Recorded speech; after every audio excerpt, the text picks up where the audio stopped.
Earlier this week we got an in-depth look at what Elder Scrolls Online Summerset will hold in store for us as the public test server version went live on Monday. Although this is not a finalized version of the upcoming expansion, details like sets and itemization rarely change much before live release. This means that what we see now will be about 90% accurate, and at the very least give us some insight into what we're going to be seeing in May. Essos Summerset will feature 10 new sets, 3 crafted, 3 dropped, and 4 new trial sets. In addition, some changes have been made to existing sets that are worth mentioning, and I will do so later in the video.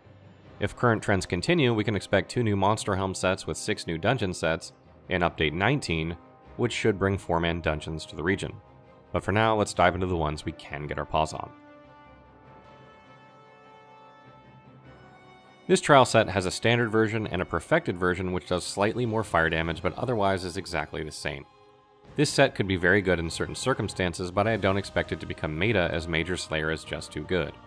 As is, it's a decent one that many 4-man groups can benefit from, mostly because many players don't have a very good DPS rotation, especially if you pug. Unfortunately, they'd have to do Cloud Rest to get it, which means that the type of player who needs this set most is unlikely to get it. This trial set has a standard version and a perfected version which does a little more healing but otherwise remains the same. As healing is generally enough in most scenarios, and healers usually buff their group with sets like Spell Power Cure and Worm Cult, Vestment of Olorime won't replace the current meta for healers. It does have some intriguing PvP potential, however, because it works with skills like Spear Shards and Elemental Ring, allowing Magicka builds to gain an extra hot that could be extremely useful to not only themselves, but to their group or nearby friendlies. Obviously, it will be great when spamming healing springs as well. This Overland set can drastically increase the performance of the healer by doubling the time Major Mending lasts after a heavy attack. Again, PvE healers don't generally have an issue with a lack of healing, so this probably won't affect the meta. However, it is still an excellent set and will work for new players or 4-man pugs. It also has PvP implications because you can't ever have enough healing in Cyrodiil or Battlegrounds, and almost rewards a player for stacking Magicka instead of Magicka recovery. This trial set has a standard and perfected version which does a little bit more physical damage over time. This set does god-awful damage and procs so rarely that I fully expect it to get buffed before the end of PTS. Even if you have a 50% critical chance, you're gaining a 15% chance of that to get this ability, which won't be all that often. Stamina players got shafted big time in the trial gear department. I actually really like this Overland set. It's not going to replace any meta sets in PvE, but in PvP it's going to become a staple of many builds, Nightblades in particular. Why? Because it allows you to circle around players quickly, putting yourself in a position where you can strike them and they cannot hit you. Add in some sort of snare to your rotation and the new Swift trait on Jewelry that increases movement speed, and you have yourself a good combination for success. It also increases your burst damage and has no cooldown, so there's also that too. This trial set has a standard and a perfected version which heals a little more. This set is intriguing at first glance because being able to heal while blocking is a tank's dream come true. However, you will quickly find that it will not heal the person wearing it, and so becomes much less useful. I can see some uber tanks trying to tank and heal 4-mans with this set, but nothing super serious, and it has some uses in PvP where healing is always good. Other than that, it's not going to see much use. This Overland set is another one that seems really good at first glance but isn't as great in practice as it is on paper. This set should shine when you're surrounded by many enemies, such as some of the harder trash pulls in dungeons or trials. However, there are really a couple of issues that prevent this from being the case. First, when surrounded by a ton of enemies, you aren't going to be able to let go of block to light attack to heal for 3300-ish health, because you'll probably take more than that in damage, which is a net loss. Second, the 10-second cooldown after it procs means that you won't probably get it more than 1 or 2 procs during a pull, which isn't all that great. I fully expect this to be buffed before live release.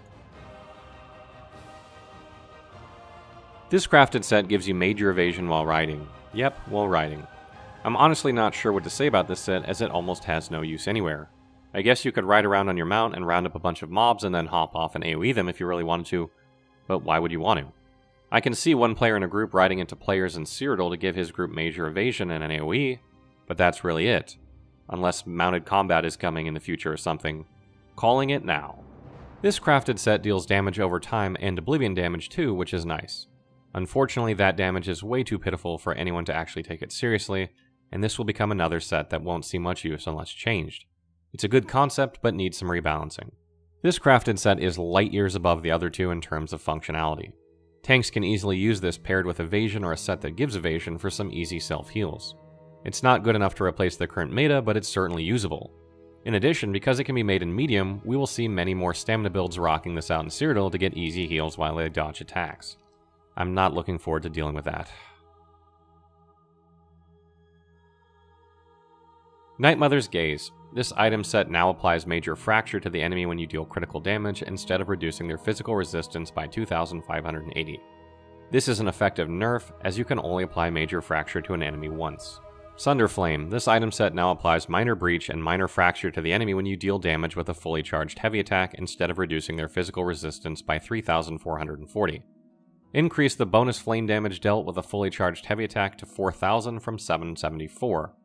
This makes this set much more interesting for PvP than PvE. Jorvald's Guidance. Fixed an issue where this item set's bonus was not increasing the duration of Major Slayer or Major Aegis. Yes, you heard that right. This means that it will now become a meta set for trials and dungeon healers. Shroud of the Lich. Fixed an issue where this item set's proc was not increasing your out-of-combat magicka recovery. I've been waiting for this to be fixed for so long. Overall, I'd say, other than a few niche builds, it's a lackluster group of sets. Particularly the trial sets, which won't really see much use. There's definitely going to be some salty trial guilds, to be sure. Adding insult to injury is the fact that Jorvald's Guidance will buff Major Slayer and Major Aegis after the update, so there's even less incentive to farm these new trial sets. Some of the sets seem very unimaginative in general, like giving the effect of Healing Springs when casting Healing Springs, or giving the effect of Essence Drain when using Essence Drain. Feels like ZeniMax might be running out of ideas in the set department and might need a bit of help. Hopefully they can fix up some of these before launch so that they become a bit more relevant. Stay tuned for more Elder Scrolls Online content throughout May and June as we dive into Summerset.